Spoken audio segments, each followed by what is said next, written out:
Germany, the undisputed engine of Europe.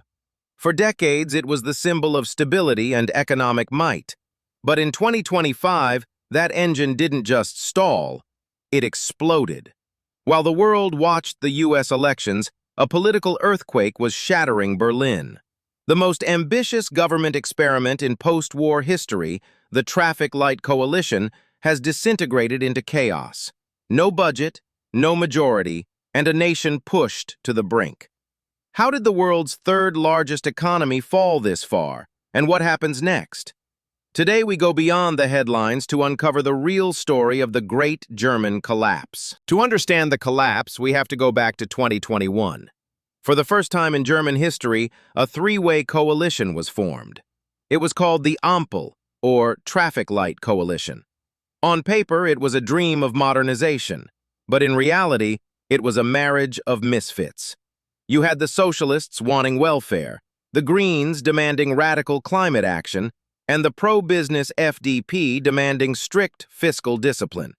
They weren't united by a vision, they were united by a lack of other options. The friction turned into a fracture because of one thing: the debt brake. Germany has a unique constitutional rule that forbids the government from borrowing too much money. In late 2023, the Supreme Court dropped a bombshell.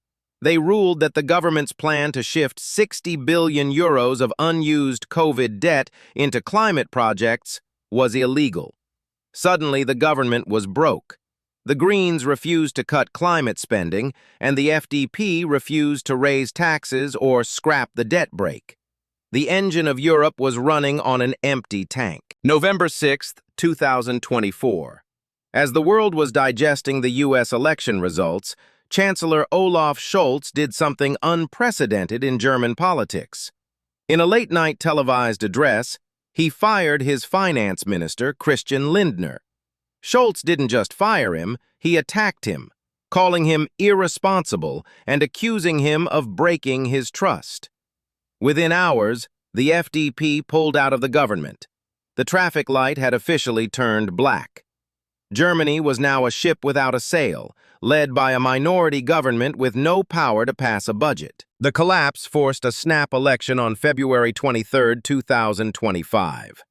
The result was a political earthquake. The coalition parties were decimated, while the conservative CDU-CSU surged. On May 6, 2025, Friedrich Merz took the oath as Germany's 10th chancellor. A man known for his corporate background and tough-on-security stance, Merz promised a return to stability.